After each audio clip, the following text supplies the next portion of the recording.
Hello and welcome to another episode of Leaders of Transformation. Today we're going to be talking about money and financial transformation. What a great topic. I know some people may be going, oh my God, let me run the other way. I don't want to talk about it.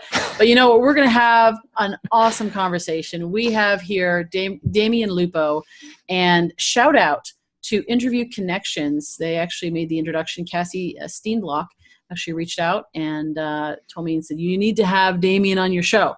And so after looking through his stuff, and I've got all 3 of his books here, reading his 3 books. To be honest, I read 1 of them so far. I've got 2 more to go. But reading, his stuff, just knowing that for sure we wanted to have him on the show. And so Damion, we're excited to have you here in the Leaders of Transformation, sharing about your passion, your mission. Thanks, Nicole. It's super awesome to be here. I'm excited to see what happens. Yeah, me too. And sorry, my long-winded, I have a tendency to just keep talking. I'm just kidding. Especially if I've done lots of podcasts, it's like blah, blah, blah. But let me tell our listeners and viewers a little bit about you. So American Sensei, you don't want to mess with this guy. He's also a Yokido founder, 5th degree black belt, and he's also a best-selling author on personal finance. So as I mentioned, he's got 3 books here. This one is called Reinvented Life. And then we've got The Quick and Dirty Guide to Gold and Silver and the QRP book. So we'll talk a little bit about those and what those are about.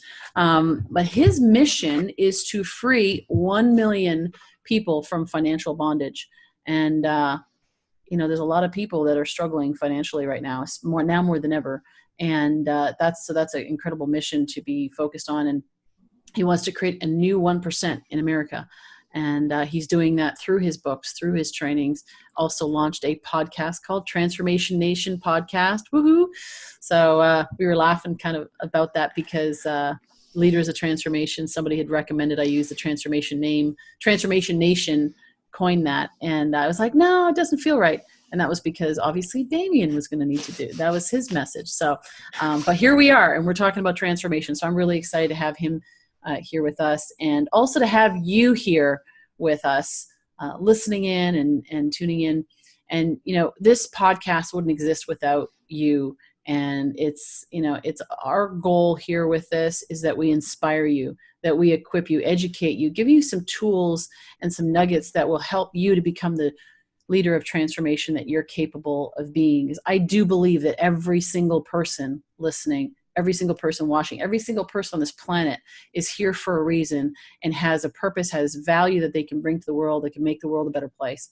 And I want to be able to help people and encourage people to live that out. And so that's why we do this podcast.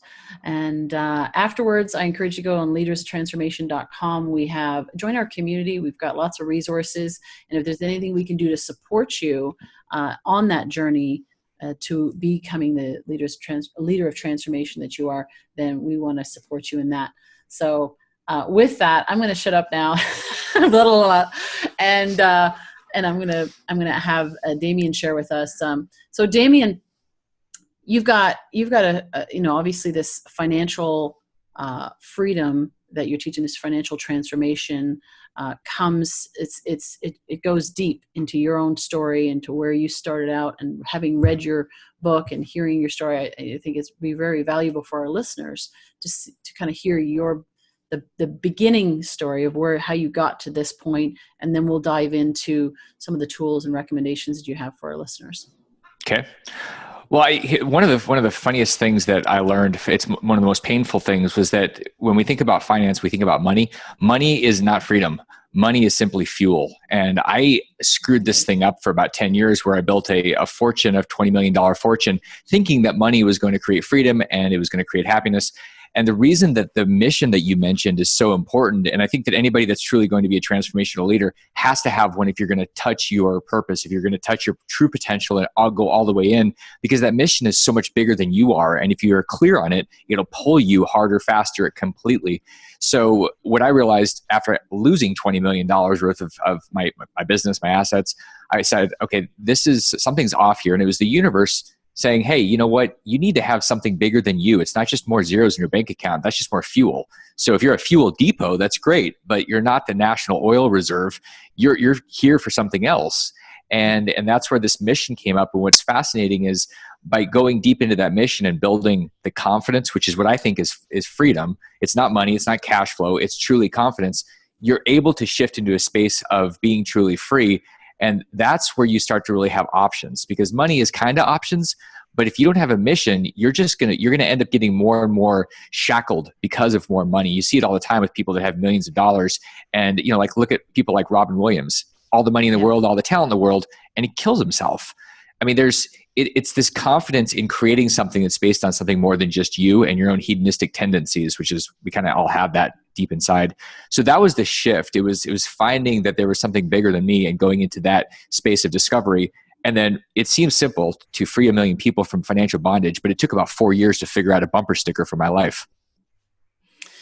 Wow, a bumper sticker for your life. I think we all could use a bumper sticker for our lives. And you're absolutely right. Yeah, without a mission, you don't, how do you know if you're on the right path or not? In your book, Reinvented Life, you talk about how you reinvented yourself. So, bring us up to speed in terms of, you mentioned about losing 20 million. I think that, there'd be many people out there listening who are like, I'd like to make 20 million. Versus like just to be able to have that to lose. Obviously you had a great lifestyle perceived by others, that you had this great life, but that really wasn't, like you said, that wasn't where the freedom came in and so forth. But you went through this journey and this realization, and then today now to where you are. Can you unpack a little bit more about that process for those people that may be going through a financial difficulty right now, and saying like, how do I get to the other side of this? Not just from a logistics standpoint, but from a mental reinvention standpoint. Well, it's a great question, because the logistics are fairly straightforward. The bigger problem, the bigger obstacle is the spiritual and emotional shift that you have to make. And it's crazy, but the $20 million was because I'm kind of slow to learn sometimes. And I had lots of opportunities. The universe gives us these opportunities to transform and to reinvent our lives. And if we don't pay attention to them, it gives us bigger, deeper, more painful lessons. And so for me, losing 10,000 here, 100,000 there, those seem like big numbers, and 20 million is a bigger number, but it's because I wasn't learning the lesson when I lost 10,000 or had the wrong partner that triggered an event where I lost 100,000. I had to get to the point where 20 million basically flattened me, where I lost all of that. I lost my health. I lost my girlfriend, my dog, my house. Like, I was sleeping in my truck. Like, I had to lose everything and start over. And so it doesn't matter if you just had an event where you had some pain and you lost your last 1,000, or it doesn't really make any difference. The question is, are you going to pay attention and say, okay, this is my opportunity to shift. This is the universe giving me feedback. Mm-hmm. And we can either pay attention, or we're going to get a train to run over us eventually. And that's what $20 million represented, a train running over me. So the shift was really starting to ask different questions. And the question I asked for 2 years is, what is true? And I went deep into that. And that's where I found the mission. I also found that I didn't really like myself beforehand because of all the focus on getting more. I found that I didn't really have any values. Or let me put it this way. I had values. It was called more, more everything, more stuff, more girls, more money, more, everything. Well, that's not a sustainable path. And that was the shift to say, okay, what are the values? What is going to drive me? I think you have to go and figure out the values before you even focus on a mission, because the values are literally your pillars of your character. And starting with that, which is funny because most people don't have those for themselves or their business. They're not clear. Mine are crystal clear, but it took time to really figure it out. So you start there, and then you go into the mission, and all of a sudden you've got guidelines and you've got ways to say no to almost everything because they don't fit you, and you're really clear on what is you. So core values. So what are some of your core values? So my highest, and there's 6 of them that drive me, that drive my businesses. The number one is self-responsibility. It's owning it. I mean, I can look at 2008, and a lot of people will do this. They'll say 2008 was a disaster, the Great Recession. We lost everything. And then they start pointing fingers. The Federal Reserve, the central banks, their neighbor, their dog, their girlfriend, whatever. And I say, no, it was me. I lost 20 million because of me. You can't fix that. You can't change anything. You're going to run into it again because there will be another recession, probably sooner than we'd like. And you're going to run into the same problems unless you own it.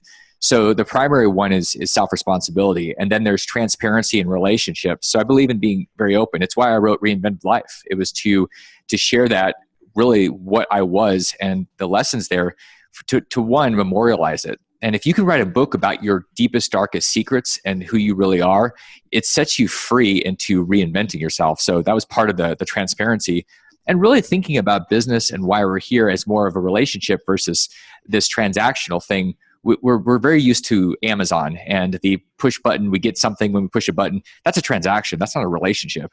I truly believe that if you focus on relationships, you're going to have this side effect of cash and money and resources and opportunity. But if you're focusing on transactions, you're going to go into a lot of force.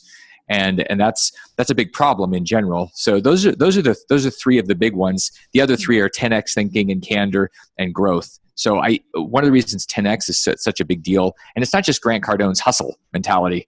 It's the 10x thinking that you have to disrupt yourself by thinking 10x into the future. Meaning you've got to say, okay, how can I create a 10x life this coming year? You compared to last year, because if you don't, somebody else is going to, and they're going to disrupt you without you having a chance to do it before they do. So I just focus on that so that I can be ahead of what everybody else is trying to do to me. And that's a big part of why that's on that list. This is interesting because I know that you're very focused on like mindfulness and conscious awareness and all that. And there is there's a fine line. Like I noticed, I was just recently reading Peter Diamandis' book on Bold, talking about technology and the way things are moving so fast. So I see technology moving so fast in advancing and an incredible rate. And then on the other side, there is this connection, this, people seeking this inner awareness, this peace within themselves, this quiet place within themselves. And I know that you balance this very well. And what you just talked about is 10xing. What made me think of that was, you're not coming from a fear-based place. I know some people who are coming from that. I need to 10x my business because otherwise somebody else is going to disrupt me. That can become very fearful. You can come from a fearful place, or you can come from an abundant place. So can you speak about that distinction? Because it makes a huge difference in, of course, the outcome and how you feel on the way. Absolutely. It's more about the checkbox versus the fulfillment. And what I mean by that is if your focus on 10xing your business, on growing your business is about you having a bigger impact and serving more people, then you're shifting it to more of a relationship-based experience versus, okay, how do I have 50% or 100% more sales? There you're just trying to take more. And when you go into the service place, the only way to do that is to go more present. So the biggest 10x question I have is, how do I go 10 times more present to where I'm more connected? And that's one of these shifts where people tend to get more tense and more kind of in a lot more conflict because they're trying to grow faster than their neighbors over in India or in Indiana or wherever. I mean, we're in this fight. The first thing you have to do is let go, because you find is that you're able to see things. You mentioned awareness. If you are able to let go of the tension, you're actually going to see all these opportunities and all these ways to connect with people all around. But when you're sitting in the space of tension and conflict and fear about the future and trying to go faster, you can just feel it in your body. You can feel this tension that keeps you narrowly focused, and you're missing everything that's to your left and right because you're focused with this tunnel vision. And it's the most dangerous thing we can do. And we think, oh, this is what I've got to do. I've got to hold the vision because I saw the secret and it's the law of attraction. If I focus really hard, it'll work. No, you're missing everything that's already around you. The law of awareness says if you actually just let go and see it, it's right next to you waiting for you to pay attention to it. Yeah. Absolutely. That's brilliant. Now, and this really does apply to this idea of financial transformation because, and maybe you can speak to that, it's a space where, like you said, everything's the abundance, the opportunities, it's all around us right now. And, we may not be seeing it because we're not aware of it because we're in this other, like you were talking about, this other space. So can you talk about how that relates to financial transformation?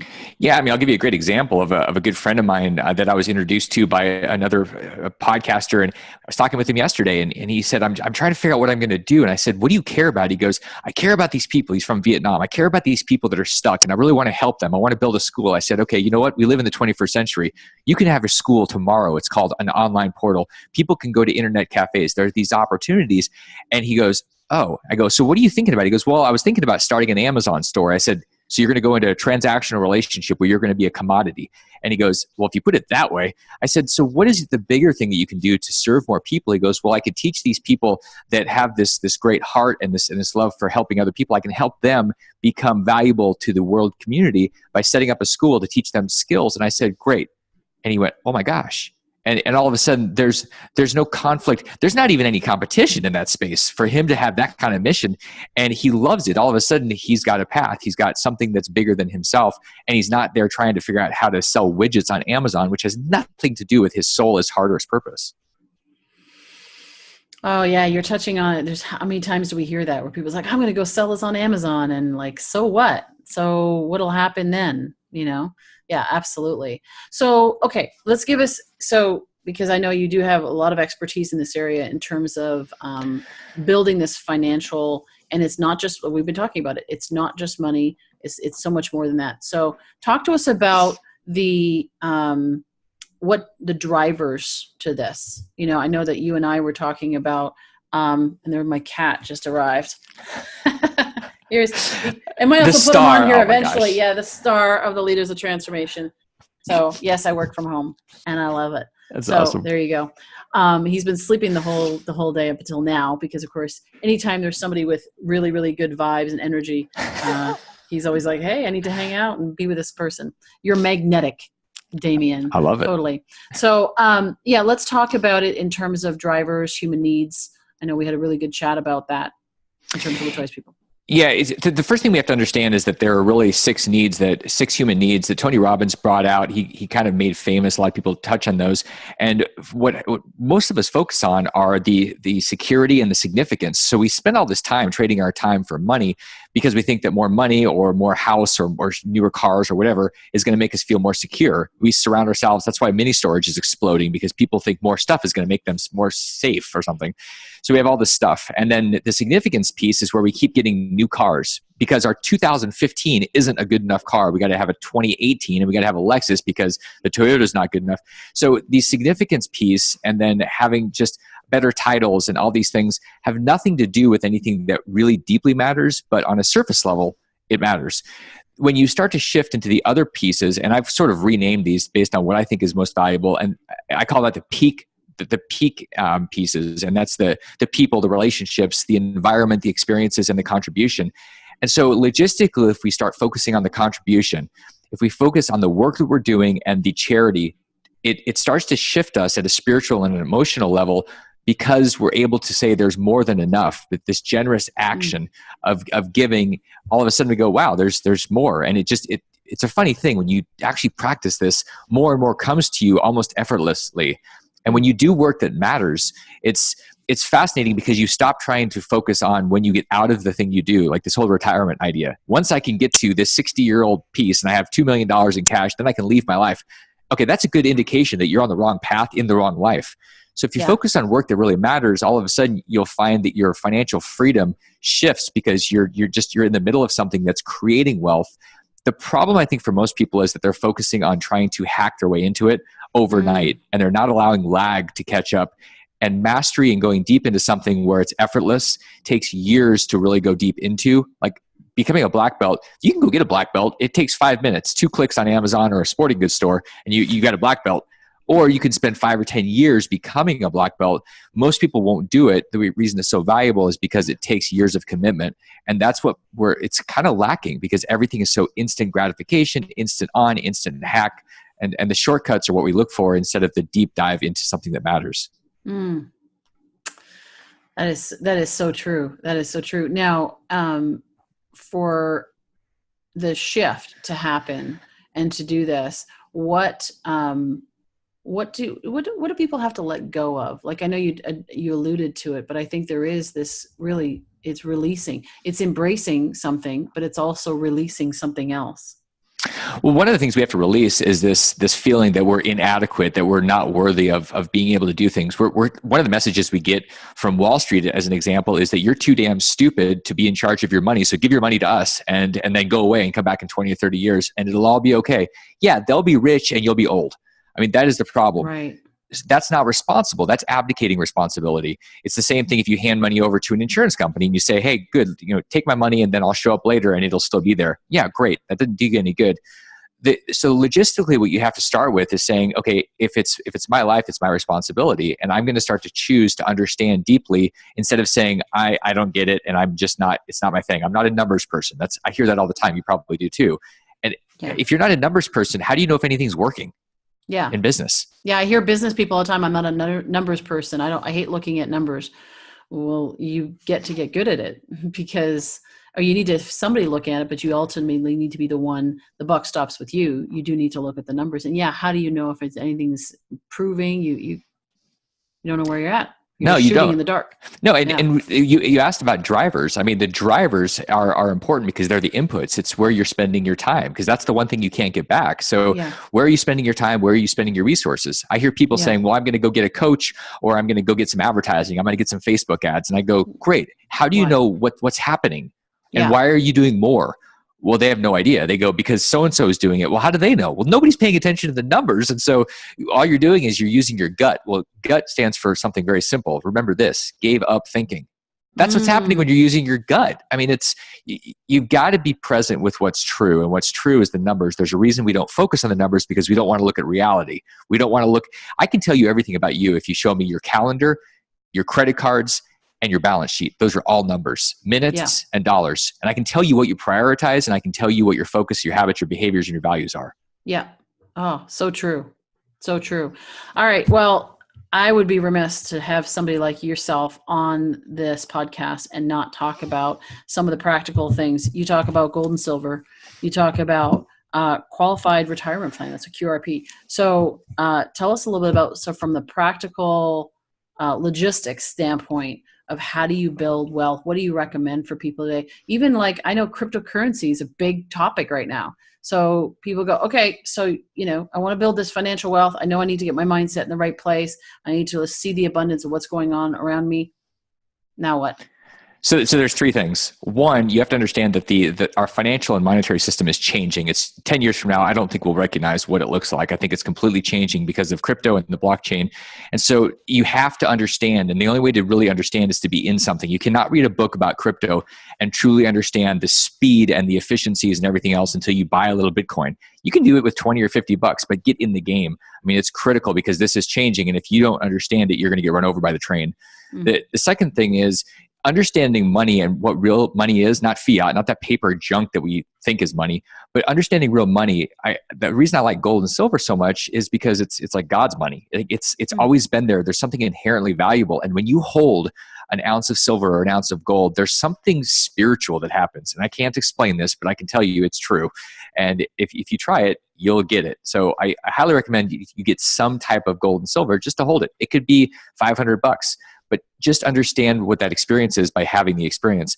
And then the other thing is, most people don't realize that your biggest expense in your life is going to be taxes. You're going to give away 70% of your money of what you create in taxes unless you're smarter. And being smarter means paying attention to the system that's written for rich people, and you get to play by the same rules. So one of those things is the QRP, and the QRP is a way for you to create this wealth, this long-term, this big vision wealth, and opt out of the tax system. That's why I wrote that book. It's why I'm teaching people how to use this tool. Give you an example. Mitt Romney has more than $40 million in his Roth retirement account. He doesn't pay taxes. And people go, that boo, bad Mitt. Well, okay, bad Mitt. Why not be bad you? Why are you paying taxes? Because you're not using the tool and you're spending all your time focusing on other things, maybe watching football, maybe hanging out at the beach. And Mitt is simply saying, okay, this is a tool that's written for everybody. I'm going to use it. It's using these tools, and that's why these books were written. It's to serve people and help them bridge into financial freedom and get those shackles off. Got it. So, and it's interesting you say that about the gold and silver. There's a tangibility to it. You can't burn it. It's like but money is actually even more. I'm like, it's a medium of exchange. You mentioned fuel. It's like this, it's just this thing. So okay. So your one book talks about how you utilize that. So when you're talking, like, you mentor people. So let me talk a little bit more about how you work with people. So they buy your book, they read about it, but like, as you said, it's about getting into the game. applying it. So how do you support people in doing that to actually, like, what's your plan for, freeing 1 million people from this financial bondage? Well, the first thing is disrupting the crap out of them. I mean, the things that got you to where you are not going to get you to where you want to be unless you want a repeat cycle of your life. So the first thing is disrupting and bringing everything present. So I ask really hard questions. The work I do with people is not for most people, because we get right to the heart. And I don't sit there like a therapist sometimes who would just sit there and let you yammer on for 2 or 3 years. I get right to it and I drill in hard and fast. And then you're looking at what is real, what's really going on. And then we start doing things with you where you're actually taking action on the things that are going to build the muscle. Because the problem is, unless you go to the gym, a muscle is not going to grow. The financial freedom muscle is not going to grow on its own. You actually have to go to the gym. So the work I do is like the trainer that you hate that you love. It's somebody that's going to give you exercises, it's going to ask questions. Nicole, I don't think that I know better than you do. I think you know better. Maybe you just have to have somebody else ask you a question that pulls the answer out of you. It's inside of you. It's not inside of me. I just have really good questions. And so that's the process. It's asking those questions. And then it's holding, like any good mentor or coach, holding you wickedly accountable to whatever you commit to. And then, challenging you when you go off the rails because of your greedy ego that tends to try to overtake the vision for your life. So who do you work with? Who's the ideal person that would say, okay, yeah, you know what, I can really support you? I mean, some people are at like different stages in life, financially, mentally, emotionally.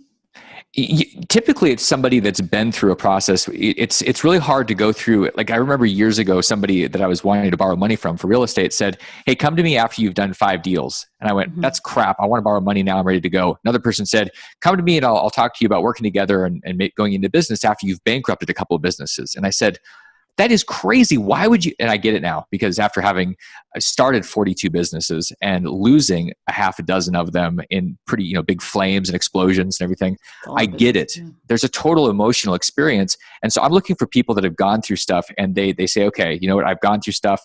I'm feeling a little stuck. I've got some scar tissue and I've created this money, but I don't feel free. So what do I do now?" And it's not somebody that just has their first job. A lot of times people come to me and they've got $1 million or $2 million in assets. They've got pretty good jobs. They're just sort of stuck and they're thinking, "I don't think I'm ever going to get free. So I need to get onto a different path." But what the heck is that path? That's usually who shows up and wants this, because we can go hard and fast and course correct really quickly. Nice. Well, and what you said there is, like, when you're talking about freeing people, you're not just talking about people that are broke and don't have any money. You're talking about people that have money that are actually trapped by the finances that they have, and or in the rat race where they're spending, may even be spending as much as they're making, and they're not reinvesting it. And there's a gentleman that, if I haven't already, I'll definitely need to introduce you to him, is Tony Pennells. And he talks about this as well, this intergenerational wealth. How do you build intergenerational wealth where you build true freedom in that model? So that is awesome. Well, how do people find out more about this? You've got your website, of course, they can go to DamionLupo.com, but you also have you've got your books, you've got your online programs, you also have your podcast. Talk a little bit about some of the things that people can expect there. Transformation Nation is really the narrow focus on the financial transformation. It's because you can do all the other stuff. Health is important. Relationships are important. If your money is messed up, if your finances are messed up, you're going to chase this illusion, this shadow your entire life.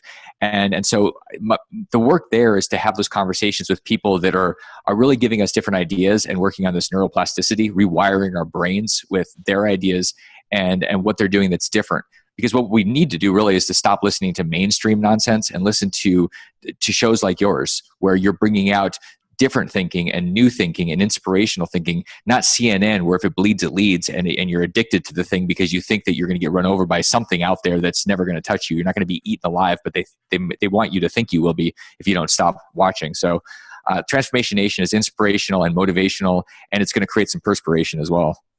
Nice.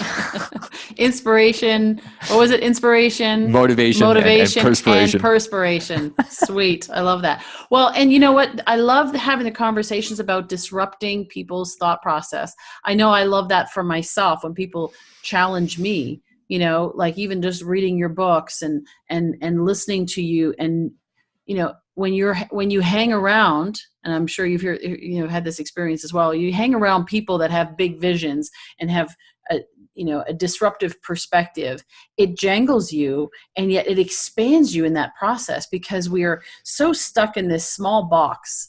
I think that, like you said, like the CNN and the school, that taught us to be in this small little space. And when we get out of there, it's almost like, I feel a little bit uncomfortable, or maybe a lot uncomfortable, but it kind of feels good too. It's like stretching your muscles, getting that perspiration going. I love that. So I'm excited to hear more of your podcast. I know it's brand new, but I think you're going to have some great guests. I'm excited about it too. It's one of the funny things, the experiences when you disrupt people. I had a lot of first dates that never led to second dates. And what would happen is I'd go right in and start disrupting the mindset. And so I'd never get a call back. And then a year later, sometimes I'd get a message on Facebook or a call. Hey, you know what? You really pissed me off, but I totally changed everything. And I'm like, well, maybe I'm just not meant to have second dates. I'm meant to disrupt people on first dates. So it's sort of a funny experience, but you're right. There's this disruption that happens. It's not comfortable, but the truth is it's the only way to shift your life to something different. If you don't like exactly where you're at and you want to shift it into something that's bigger and more purposeful. Yeah, that's funny. That reminds me of, I'm married now, but when I used to date, and I'd be like, so what are your dreams and goals? What do you want to do with your life? What's your passion? What's your purpose? And they're like, I was just thinking we go for dinner, and, and I'm like, okay, sure. Well, we can do that. But, there's probably not a lot more that we're going to do. Because we want to be around people that have those. I like having those conversations. It's like, what do you like to talk about? I like to talk about this. How are we shifting things? So that's too funny. So anyway, well, so awesome. So people can go to DamionLupo.com and find out that. Now your podcast, what is the website? It's going to be on there as well, right? Yeah. transformationnation.live is the site for it. Fantastic. And that is just launching shortly here. It is this summer 2018. So probably you're listening to it and it just launched is my guess. Fantastic. I've got some great guests for your show. Fantastic. I'll definitely be passing those on. So that is fantastic. So Damion, thank you so much for sharing a little bit of your passion with us. And I'm really excited about what you're doing and seeing where it goes, because if we can free people, and I know that in my own personal life, in my experience, even with clients, the pressure that is created, and we kind of skimmed over it, but that pressure that's created from having a financial burden, fear around money, is so debilitating. And if we can free people from that mindset and be free of that, then imagine what we can do. Well, imagine the creativity that can be developed, expanded upon from there, innovation, because all that mental gyration that's going on, that's, worrying about money, is gone. You can be focusing on doing some really awesome things in the world. So I think it's a really big part of becoming a leader of transformation, is get the money and the financial, not just money, like you said, money is just the fuel, but that wealth piece taken care of in all aspects. Yeah. There's something that it's important for us to remember, that nature abhors a vacuum. And you touched on Parkinson's law, where our expenses tend to meet our income. And one of the things that I found when I started taking the financial concerns out of the equation, I had all this open space. Like, I was really uncomfortable, and I started looking at things like brand new Teslas, and I'm going, maybe if I put pressure on myself and I get more of that financial pressure, it'll be good, because right now I have a lot of free time. And that is really hard for people, especially when people around you go, what do you do? What do you spend your time doing? And you're like, I don't do anything right now. And that seems really weird. So that's where the mission is so important, because it gives you something that you fight for and you're willing to go deep diving on, versus trying to find some other thing to do to service debt. And so that's something that you're going to have to look forward to as you become more and more free, is that you will open up space and time, and you need a mission to pull you. Yeah. And it's interesting, because I think there are some people that may be listening, and even myself, going, wow, I'd love to get to that point where I don't have to, that I'm like, geez, I have all this time and I don't know what I want to do. That's awesome. So, but anyway, so I appreciate you being here. Sorry, my cat is like climbing around. See, that's a lesson, right? I always lock him in a room somewhere, and he was sleeping. So I just thought I'd ignore him and leave him there. And now he's awake and he's moving, and So for those of you that are listening, you're going, what are you talking about? Well, because the webcam is like jiggling a little bit because he's rubbing against it. But you know what? That's life. I've been often told, we're up to almost 200 episodes now, and I've been often told that I should be introducing him to my podcast listeners and viewers. So here we go.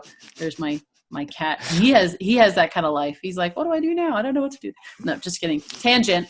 But anyway, Damion, just, you know what? Life is meant to be fun. It's meant to have fun. It's meant to it's not to be all stiff and formal. So, you know, I appreciate you, and I appreciate what you're about. And I just look forward to continuing this journey with you and changing lives, transforming lives all around the world. It's going to be awesome. So thank you. Likewise. Thank you. I'll see you on the path. Yes.